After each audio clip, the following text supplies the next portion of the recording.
우리 하나님 말씀을 함께 봅니다. 잠언서 28장 20절 말씀 함께 봅니다.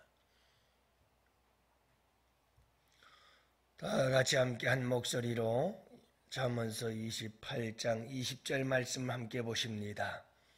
충성된 자는 복이 많아도 속히 부하고자 하는 자는 형벌을 면하지 못하리라. 아멘. 할렐루야.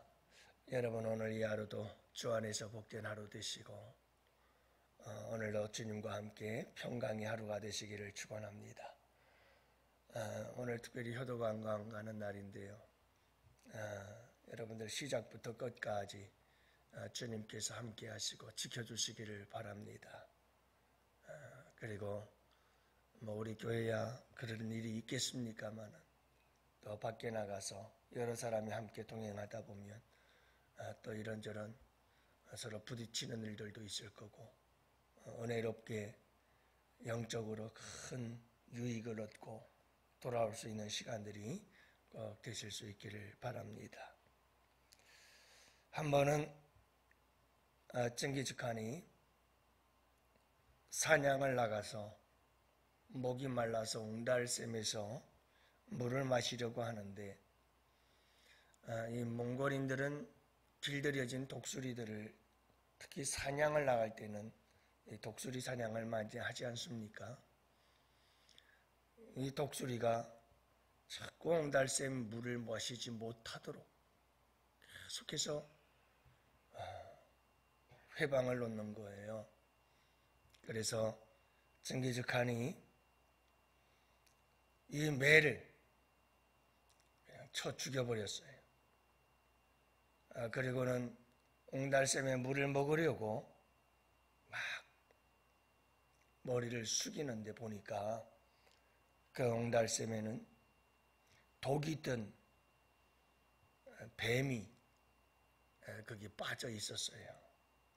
그래서 이 매는 징기즈칸이 뱀의 독이 든 물을 마시지 못하게 하려고 그렇게 막았던 거죠. 이 사실을 알게 된 징기즈칸은 자신의 조급한 성격을 반성하면서 앞으로는 어떤 화가 난 상태에서 어떤 결정도 내리지 않겠다라고 결단을 했다고 합니다.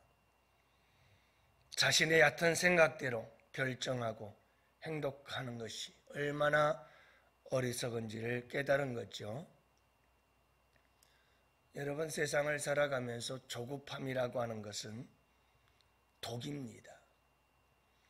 조급한 마음은 스트레스가 생겨나고 조급한 마음은 실수를 하게 만들고 조급한 마음은 후회를 하게 만들고 조급하면 주변을 돌아볼 수 없게 되고 시야가 좁아지게 되고 경주마들처럼 앞만 보고 쭉 달리게 되어지면서 실수하고 실패할 확률이 높아지게 되어지고 여러분, 조급하면 조급한 사람의 마음에는 여유가 없어집니다. 그래서 조급하면 냉정을 잃어버리고 이성적 판단이 힘들어져서 늘 마음엔 불안함이 있고 쉽게 화를 내게 되어지는 것이 조급증입니다. 이 조급증이라고 하는 것은 이건 조급하다, 서두른다, 이건 다 독입니다. 여러분, 조급함을 잡는 것보다 더 큰 복이 없죠. 오늘 본문은 충성된 자는 복이 많다라고 말합니다. 여러분, 충성된 자와 속히 부하고자 하는 자가 대꾸를 이루고 있는데요. 충성된 자란 어떤 자인가? 속히 부하고자 하지 아니하고 주어진 일을 묵묵히 감당할 수 있는 사람이지요. 자기에게 주어진 일에 대해서 온 정성과 힘을 다해서 감당하는 것을 말합니다. 충성된 자는 서두르지 않습니다. 조급해하지 않습니다. 충성된 자는 안달하지 않습니다. 그저 그에게 주어진 일을 묵묵히 감당해 나갈 뿐입니다. 충성된 자는 일을 시킨 주인의 마음을 잘 알지요. 그래서 주인의 뜻을 알고 주인의 마음의 뜻과 생각에 합당하게 행동하는 것을 보게 됩니다. 충성된 자의 마음과 눈과 귀는 항상 주인에게로 향해요. 그래서 다른 사람들이 뭐라고 해도 충성된 자는 주인에게 집중하게 되어 있습니다. 여러분, 충성된 자가 복이 많아요. 그래서 이 충성된 자는 어디를 가도 사랑받고 인정받고 칭찬받고 존중의 여김을 받고 높임을 받게 되어집니다. 하나님은 충성된 자들을 크게 들어 쓰시지요. 늘 충성된 자들은 서두르지 않기에 그 마음의 평강과 기쁨이 넘치게 되어집니다. 속히 부하고자 하는 자, 이건 충성된 자와 반대되는 개념인데요. 계속 삑 소리가 나가지고 굉장히 신경이 거슬러져요.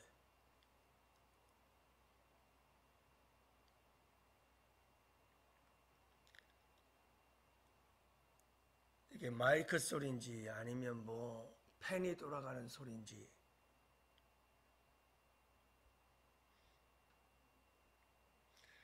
여러분, 속히 부하고자 하는 자가 있다고 말씀하시는데요. 속히 부하고자 하는 사람, 여기서 속히 부하고자 한다, 굉장히 서두르고 있다는 것을, 조급해하고 있다는 것을 알 수가 있죠.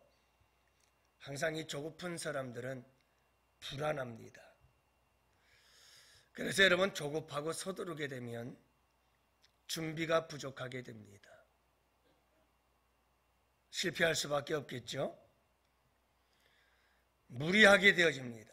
사람은 조급해지면 무리수를 던지게 되어지죠.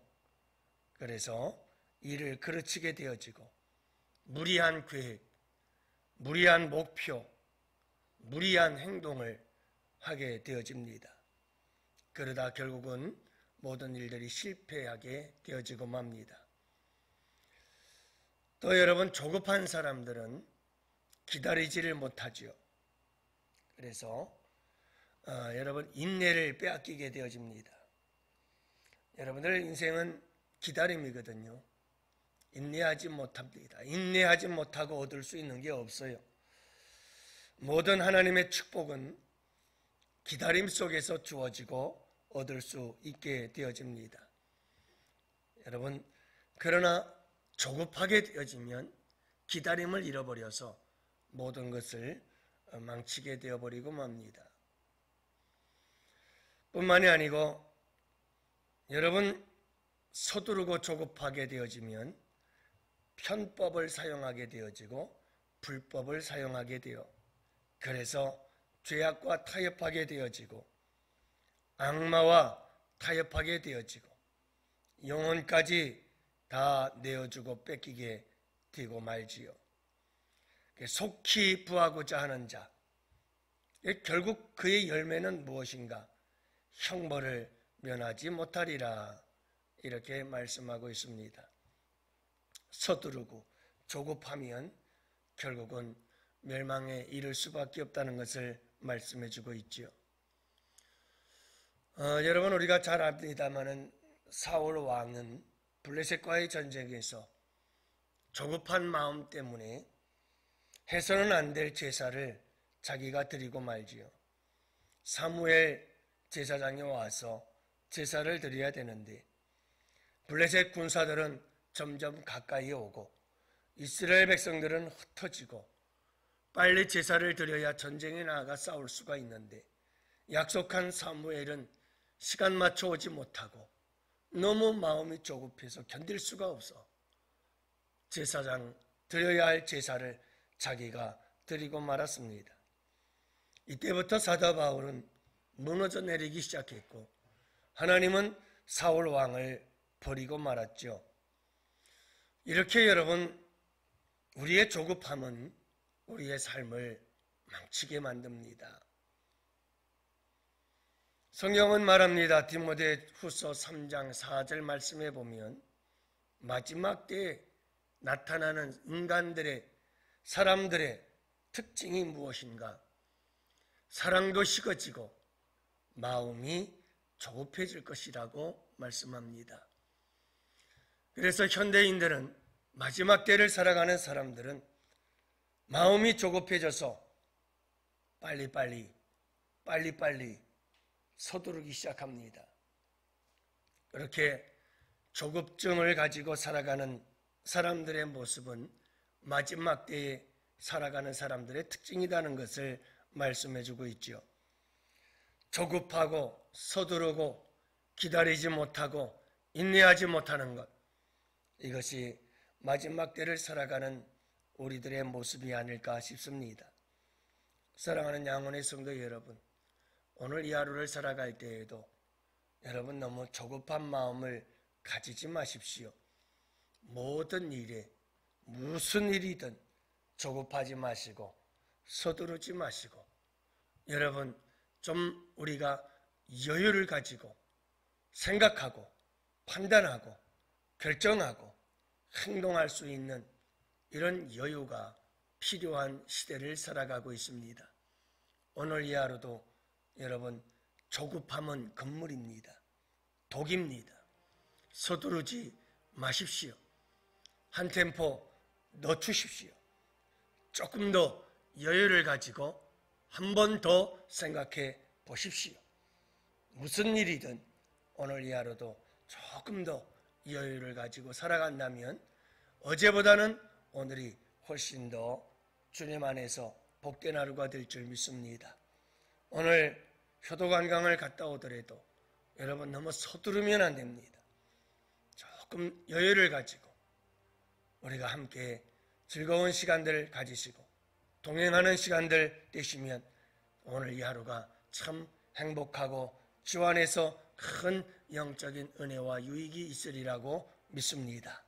사랑하는 성도 여러분, 오늘 이 하루 우리의 마음을 잘 다스려서 조급한 마음 잘 통제하고 다스릴 줄 아는 복된 이 하루가 될 수 있기를, 이 하루가 과속으로 사고 나지 아니하고 오늘 이 하루가 여러분 하루하루가 주 안에서 복된 하루의 삶이 될 수 있기를 주님의 이름으로 축복합니다.